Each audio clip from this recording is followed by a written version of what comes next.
Hey guys, it's Kayla here. Welcome to another episode of KAYLA KNITS. This is episode 4. I'm happy to be back.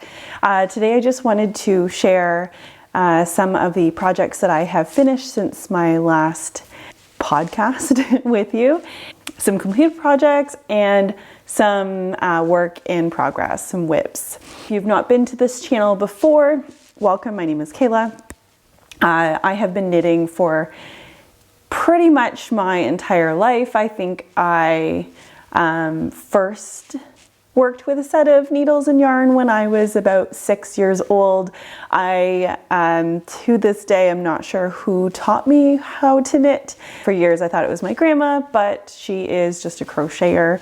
Somehow it happened, and it has been with me pretty much my whole life. So in my last video, I will start with this one. So this is the Everyday Sweater by Andrea Mowry. I did it in a plain black baby yarn that I got from Walmart. Partly because I feel like a lot of sweaters that I have done lately, I put it on afterwards. I invested all this money into this really beautiful yarn and I don't like it and I don't wear it.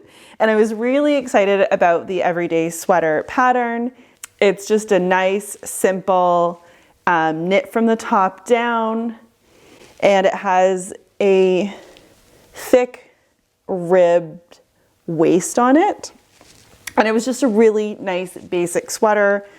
Not quite a turtleneck, but it could be, I guess, if you did your rib a little tighter. But for me, like it's kind of like an open turtleneck. Anyway, I was really excited about the pattern. I thought it was going to be a great basic item, but I didn't want to invest a lot of money into the yarn with the fear that I wasn't actually going to wear the finished object. Also because I was going to be wearing this at work. I am a server and I wear a lot of black clothes at work, and I wanted to wear something that I made myself, something a little cozier than the black t-shirts and tank tops that I wear most of the time, since we are serving exclusively on a patio right now because of the current restrictions in Ontario. So yeah, I'm actually like thrilled with how this turned out. My arms are on the thicker side, so I was a little worried about how the arm was gonna fit.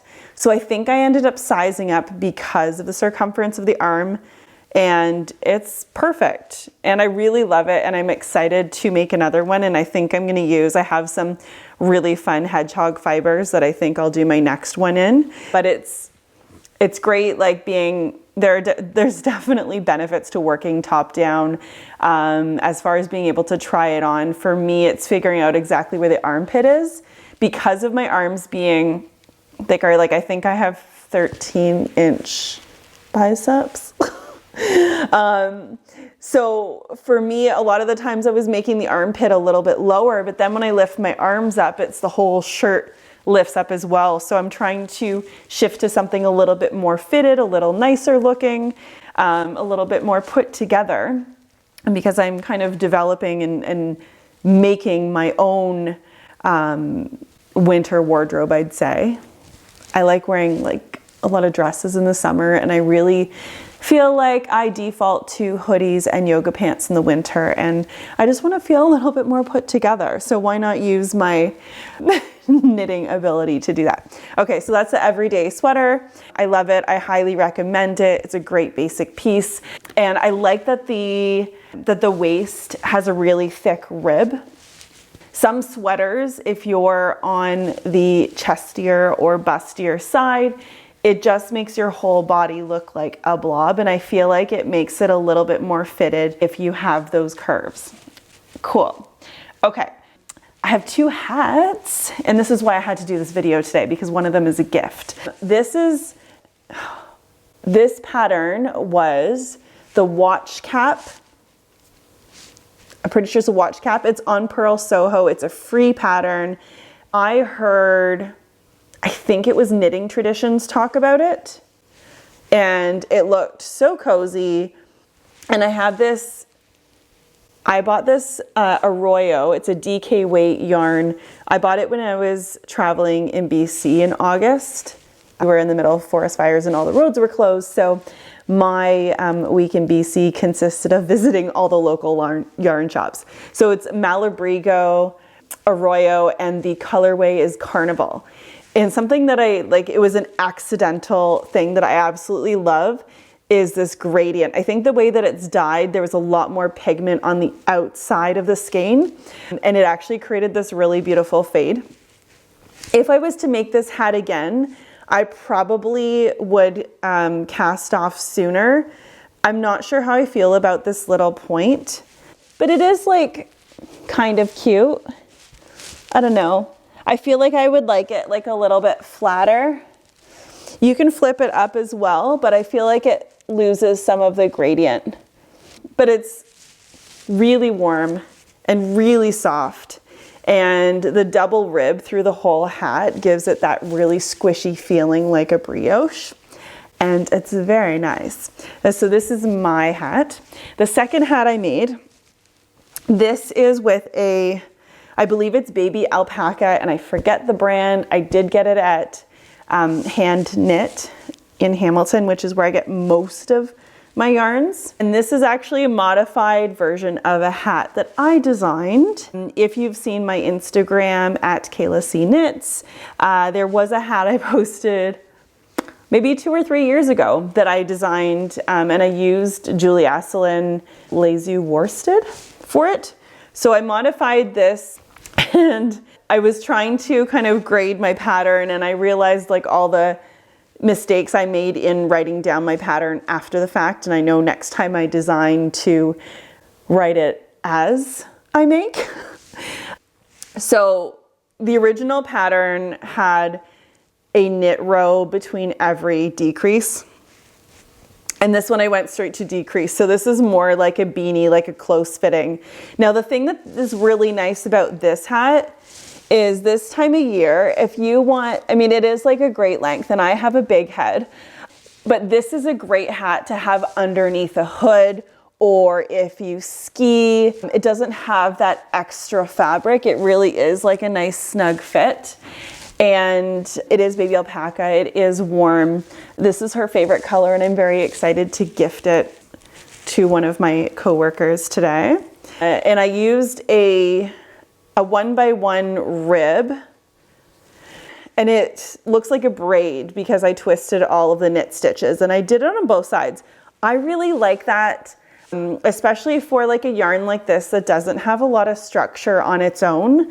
It really helps to hold that rib, create that stability so it doesn't get super floppy. So that's the hat section.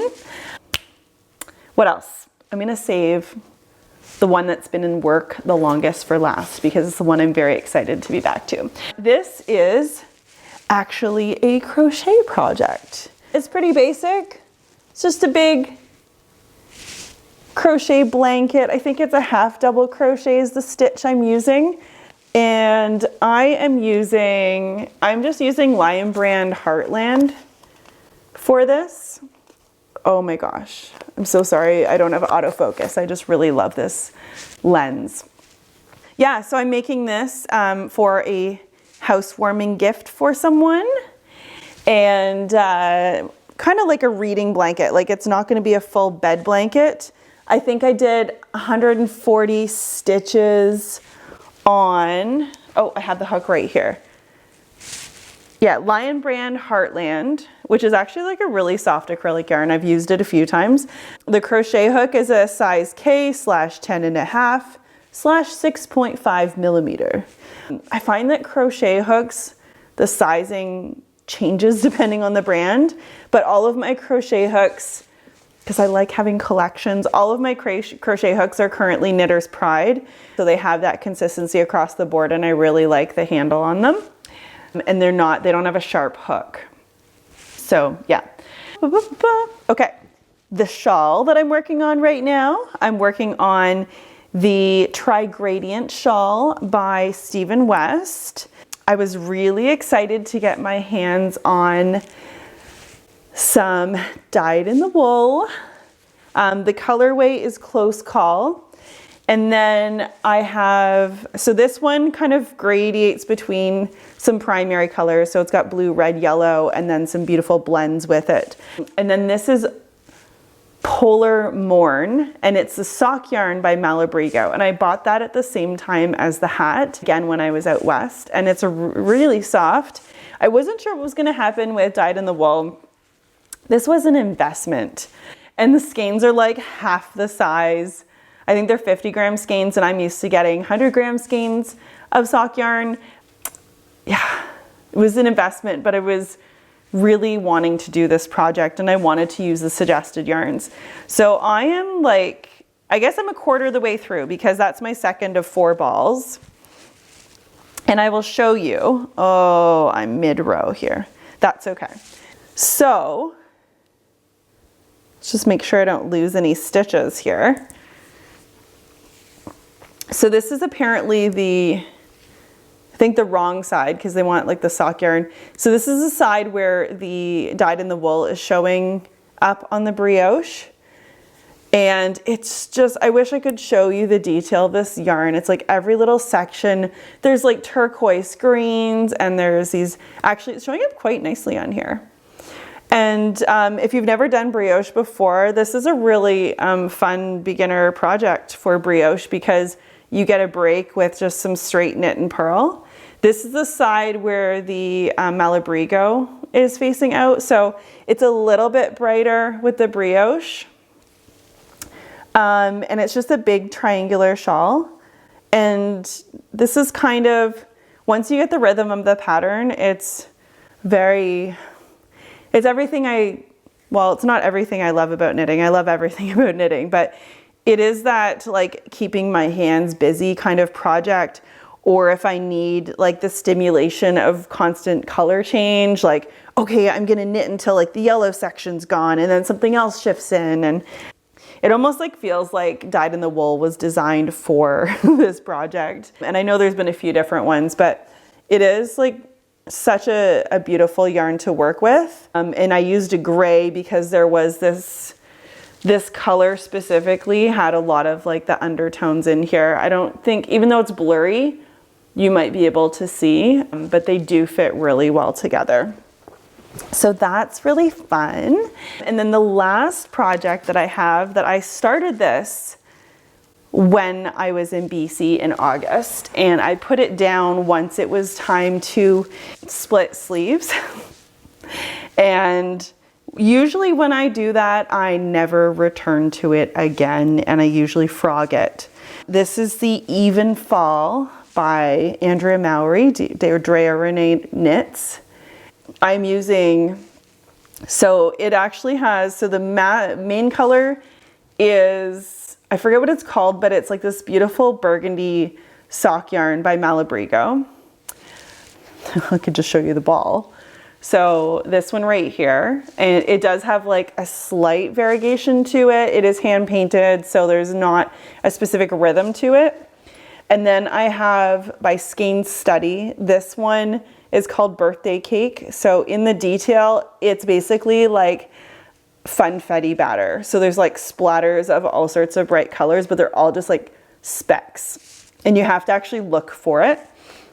And then I have, this is the, so basically it's like these two alternate, and then once in a while, this one swaps in for the birthday cake.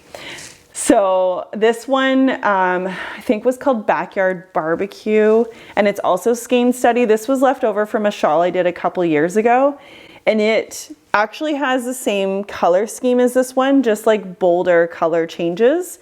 And the beginning is similar to the hat that I was telling you about with that, almost like the pigment was stronger on the outside. So you can see some of the detail of the stitch pattern again on my Instagram page, because I did post when I first started doing it, but you can see those lines, and that's the Backyard Barbecue that kind of comes out. But there's some spots where like these two, believe it or not, there's some spots where they actually like almost match completely. And so you kind of like see this fade in and out, and there's some areas that are high contrast. So I'm really enjoying this. The pattern, I would say the yarn handling is very similar to doing a brioche, like super similar as far as like the handling of the yarn and getting in the rhythm of the pattern. If you've done like a brioche like comfortably before, where you can get in that rhythm where you're not really paying too much attention, I would say that this stitch pattern is actually very similar to that, but instead of yarning over or doing your like brioche yarn over, you just leave the yarn behind. So it's kind of like an intarsia brioche fusion, but I really enjoy it. Once you get the rhythm of the pattern, you don't have to keep the pattern nearby. I am so happy with how these colors play together, and I think I'm gonna post another picture soon. Again, you're gonna get all blurred out there, but I'm so thrilled. It's so pretty. And I'm so glad I returned to this. I was a little scared of the arm because this armpit is like truly in my armpit. I did try it on before splitting, and it's like a perfect fit. This is like a thicker fabric because there's a lot of, so this is the back side, because there's double yarn basically going everywhere. I'm not sure what the fit is going to be like. Oh yes, and I have acknowledged the fact that I finally need to block my projects.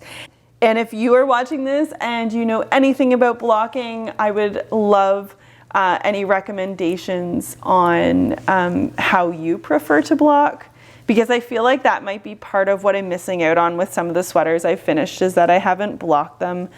They just like, yeah, they're just not working. So yeah, if you have any recommendations, if there's any videos or any online resources, that would be really amazing. I think that's all I have for you all today. Thank you so much for joining me on my 4th episode.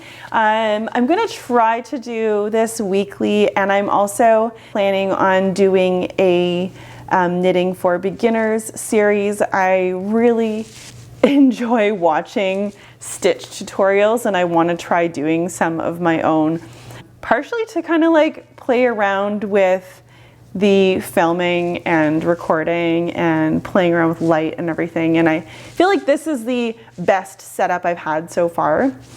Yeah, I hope you guys are amazing. If you have made any of these patterns, if there's any of them that are on your list to try, please comment down below, and I will see you guys in the next episode. Bye.